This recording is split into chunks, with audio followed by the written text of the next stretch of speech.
You ask Tiger to solve. This deals with linear equations with one unknown. The final result is x equals -9. Let's solve it step by step. Group all constants on the right side of the equation. Add 7 to both sides. Simplify the arithmetic.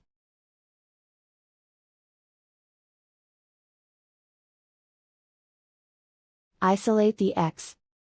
Divide both sides by 5. Simplify the fraction.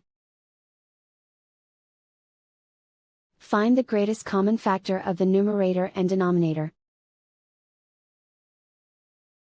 Factor out and cancel the greatest common factor. And so the final result is x equals -9.